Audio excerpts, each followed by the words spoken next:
Hey, what's up, guys? This is Geno J, and you're tuning in to the KP and Geno J show, the real estate gurus. I have a really good video for you today. In this video, I'm going to show you exactly how I run comps and how I come up with the values for the properties that I purchase. If you're looking to get into real estate and start investing, well, you're tuned into the right place. I've been a licensed broker for several years. I'm a builder. I have a construction company. I develop land. I've sold thousands of houses. I buy and flip hundreds of houses. So I'm going to show you exactly my methods on how I evaluate these deals. But before I do, please hit that like button below and subscribe to the channel. Also leave comments. Let us know what your feedback is. Let us know if you want us to teach a class, and we'll try to make it happen. So let's get into how to run comps and how to evaluate these properties, guys. Okay, guys, this is the property that I actually own. So we're gonna break down the numbers using it. And the address is 512 Orchards Walk in Stone Mountain. I just purchased it last month for $136. And I'm gonna show you how I evaluated the property and how I came up with the actual value for the property. So when evaluating properties, the number one thing you have to take in consideration is going to be the schools and the zip codes.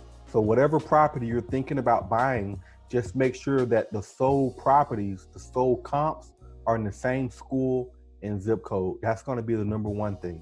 Now I'll show you what's next. So now I've logged into FMLS, and the beautiful thing about being a licensed realtor, you get access to the MLS. No, you don't have to become an agent to be a great investor. You can do it without becoming an agent. But by being an agent, it sure does make it easier when you have really good tools to help you learn the values of comps. Because if you want to be good in this business and make a lot of money, you have to know how to run comps. You have to understand the values of properties. That's what it boils down to. So now that we have FMLS open, let me share with you what I've done.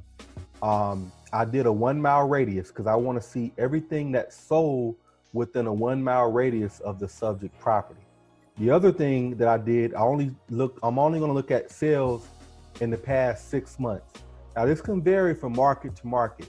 Some markets you may want to look at 3 months because prices are changing. Sometimes you have 6 months. Some markets it might even be a year. In my case, I'm looking at 6 months. So now that I have this criteria, I'm going to be scrolling through the properties to see which properties meet or around my square footage formula. So here's the square footage formula. This property was 2,666 square feet. You want to stay within 10%. So if you say 2,661 times 10%, that gives you 260 square footage to kind of work with. Now, this is not an exact science, so it could be a little less or a little more. It's just you want to stay as close as possible to the same square footage that the subject property you're looking at has. So now I'm going to be scrolling properties to see which ones kind of meet that criteria. So this is one that kind of meets the criteria as far as schools and square footage. This is another one that's kind of in that same square footage requirement. So now that I have enough properties, I'm going to narrow them down, and I'm going to look at the map as to where these properties are located. See that all the other ones kind of fall into the same category. So I want to do what they call a quick CMA, and just give me some quick preliminary numbers. So right here, I can see that the average sales price came out to about $259. I can also see the average year built was about 1992. So now that I have all of my comps, I have 5 comparable properties that I feel good about. They're all built within a similar year era. They all have similar square footage. They all have similar bedrooms and bathrooms. So I want to use these properties as my 5 comparables. And then now I like to do like an eyeball test. So just to recap, 1, make sure that you're in the same schools same zip codes. 2, make sure that you're within about 10% of the square footage of the subject property. Number 3, make sure that you're within the same era or year built. So if the property was built in 1990, maybe you can go back to 1980 and go up to maybe 1999, 2000. You want to be within 5 or 10 years because you're going to have a lot of similarities of properties built in that era. Sometimes it's hard to compare a property built in 1940 to a property built in 1970 or 1980. It's just because the eras are different. So that's another thing. And it's doing the eyeball test and just having some common sense, making sure, you know, what you're comparing or the subject property that you're looking to purchase looks like the stuff that you're comparing it to.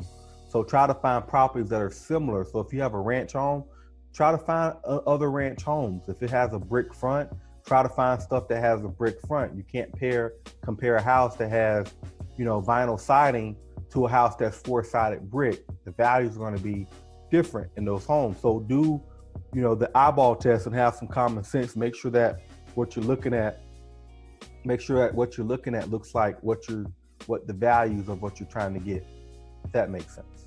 So now I'm actually just going to go back and kind of scroll through the properties, because now that I have a value of about 260, I want to see what some of these properties look like inside.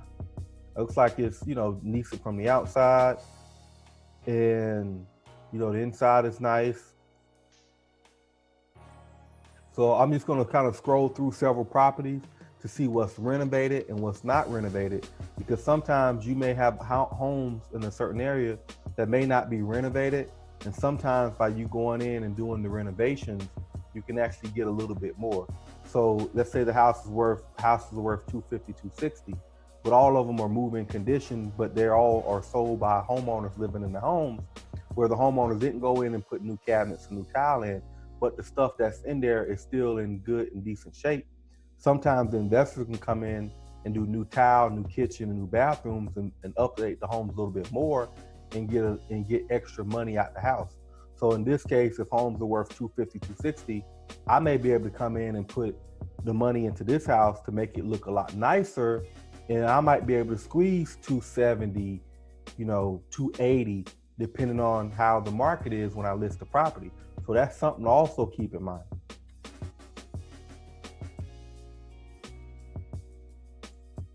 So now I'm just going to go back to the final evaluation process. So if I put a value on the homes at 260, I like to be in the properties ideally 65, 70%. In this market, that's not always the case. So 72 to 75% is typically what I'm all in on a property. And what that means, if the homes are worth 260, I can times this number by 0.72.